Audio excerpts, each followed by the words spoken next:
Mi nombre es Agustín Pagani de Clarion y en primer lugar le quiero agradecer a Agroconsultas por el espacio, a Ramiro por la invitación.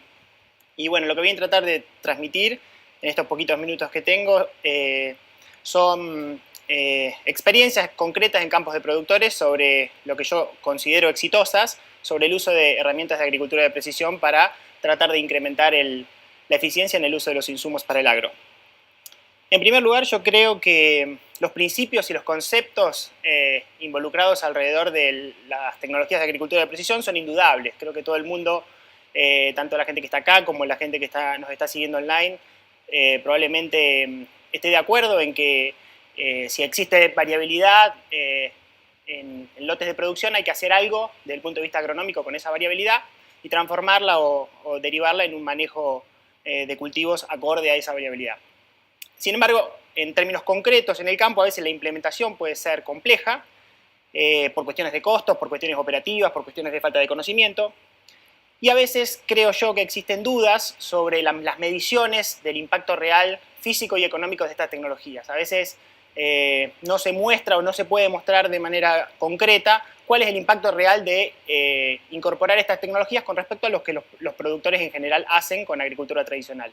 Y eso pienso yo que es un poco el por qué esta tecnología, que parece en términos conceptuales de tanto potencial,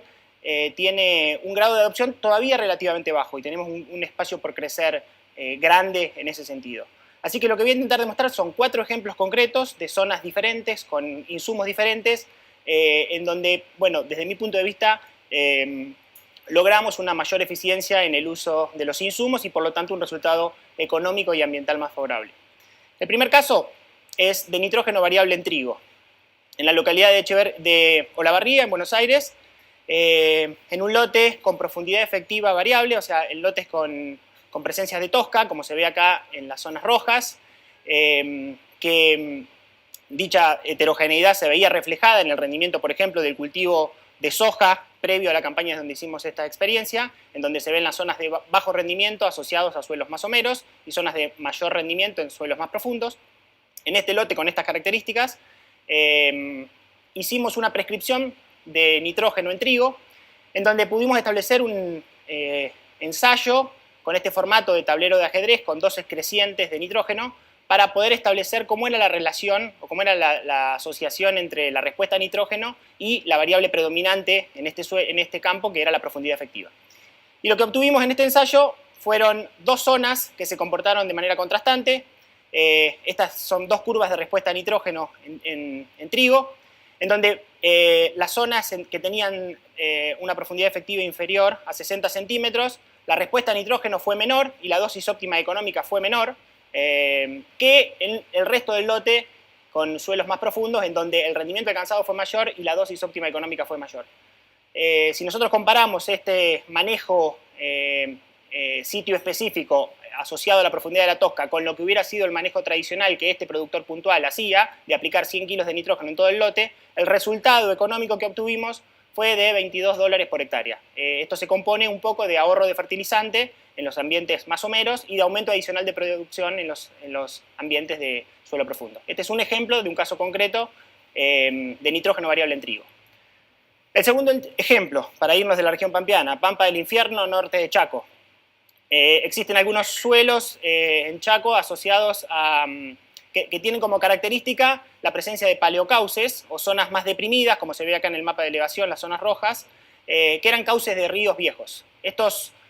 paleocauces en general son más arenosos y esto lo vemos acá a través de una menor conductividad eléctrica aparente, medido con la rastra Beris. Toda esta zona verde es de menor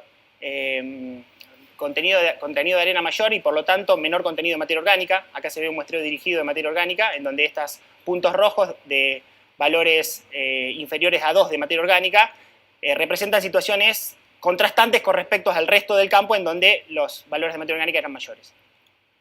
Esta variabilidad topográfica y edáfica que les mostraba también se relacionaba en este lote a productividad de cultivos pasados. Por ejemplo, les muestro un mapa de NDVI de cultivo de maíz previo, en donde esos paleocauces o zonas de menor conductividad y menor materia orgánica también se asociaban a una menor cobertura vegetal, como lo muestra el índice verde de cultivo de maíz previo. En este lote, con estas características, lo que hicimos fue sembrar maíz con densidad variable, tratando de obedecer esa variabilidad. Pusimos 65.000 plantas en las mejores zonas, 55.000 plantas en las zonas de transición y 45.000 plantas en los paleocauces, son las más arenosas de menor productividad vegetal. Y también hicimos un ensayo de este tipo, con el esquema tablero de ajedrez, con dosis crecientes de densidad, con densidades crecientes como para establecer las relaciones, las funciones de respuestas entre la densidad y esta variable, esta heterogeneidad que habíamos cuantificado. Y lo que obtuvimos fueron 3 tipos de curvas de respuesta. Para las zonas de menor conductividad eléctrica aparente, asociados a esos paleocauces, para zonas de transición y para las zonas más productivas de mayor conductividad eléctrica aparente, textura más fina y mayor contenido de arcilla o menor contenido de arena. Lo que obtuvimos en las zonas de menor productividad, con un rendimiento máximo de 8.000 kilos, fueron densidades óptimas menores, de 45.000 plantas en este caso. En las zonas de transición obtuvimos rendimientos cercanos a los 10.000 kilos, con densidades óptimas de alrededor de 60.000 plantas. Y por otro lado, en el ambiente más productivo, superamos los 10.000 kilos y la densidad óptima fue también mayor. Si comparamos el manejo de este lote con densidad variable versus lo que hubiera hecho este productor que sembraba 55.000 plantas con dosis uniforme, o sea, con densidad uniforme en todo el lote, el resultado económico que nos dio, ponderando por la superficie representada por cada una de estas 3 tipos de suelo, puntualmente en este caso nos dio $59 por hectárea. Nuevamente, ese número se compone de ahorro de semilla y aumento adicional de producción en las mejores partes. Otro ejemplo, otro insumo diferente. El tercer ejemplo que les quiero mostrar es en la zona núcleo, en Pergamino, y es de fósforo variable. En este caso vemos un lote con heterogeneidad en el tipo de suelo, esto es conductividad eléctrica aparente, se ven valores muy altos en algunas zonas que han sido erosionadas y por lo tanto el horizonte BT, el horizonte argílico, se encuentra en la superficie del suelo, por lo tanto la conductividad eléctrica aparente de esas zonas es mayor, y zonas de acumulación en donde la conductividad eléctrica aparente es menor. Si bien este lote tenía esta heterogeneidad en el tipo de suelo, cuando vamos a la heterogeneidad en la disponibilidad de fósforo, medida a través de este muestreo intensivo en grilla que hicimos, cada uno de estos puntitos representa una muestra compuesta por 10 submuestras y analizada para fósforo Bray en partes por millón, se ve que la variabilidad de fósforo en el suelo no necesariamente tiene que ver con la variabilidad del tipo de otras propiedades del suelo. Entonces, en estos casos, en donde la variabilidad de fósforo puntualmente no está asociada a otras características, los muestreos de suelo en grilla, dirigidos sistemáticos, generalmente representan mejor la disponibilidad de fósforo en el suelo que muestreos dirigidos. En este caso puntual, lo que hicimos fue separar, para hacerlo bien simple, 2 zonas contrastantes de disponibilidad de fósforo en el suelo, aplicamos una dosis de superfosfato triple, en este caso de reconstrucción en los ambientes muy bajos, en los ambientes donde el fósforo era muy bajo, y directamente una dosis cero en los ambientes donde la disponibilidad de fósforo era alta o muy alta. En este caso, y en este ejemplo puntual, lo que obtuvimos fue un resultado de $32 por hectárea, que está representado solamente por el ahorro de producto en lotes con estos niveles de variabilidad. Y el cuarto caso es en General Viamonte, Buenos Aires, en un lote con diferencia en elevación, y diferencia, por ejemplo, en la materia orgánica, estas lomas arenosas en verde acá, con valores de materia orgánica inferiores a 2. Lo que hicimos fue intentar, una tecnología que estamos desarrollando de a poco, de sembrar 2 cultivares de soja, tratando de obedecer esa variabilidad espacial. Intentamos sembrar una soja más larga, más defensiva, en los peores ambientes, en estas zonas arenosas, pensando en que una variedad más larga se va a comportar mejor en estos ambientes que son relativamente más adversos, y sembramos una soja más corta de mayor potencial en los mejores ambientes. Esto lo hicimos con una sembradora adaptada para poder hacer 2 variedades, ¿no? Una sembradora que se utilizaba para hacer siembra y fertilización variable, pusimos una variedad en en el cajón de fertilizante y la otra variedad en el cajón de semilla, y de esta manera la máquina podía ir avanzando y sembrando en esta pequeña escala dos variedades, tratando de, en este lote, como por ejemplo de 35 hectáreas, respetar a pequeña escala esa variabilidad. Dejamos algunas parcelas de referencia como para poder evaluarlo, cosechamos con monitor de rendimiento.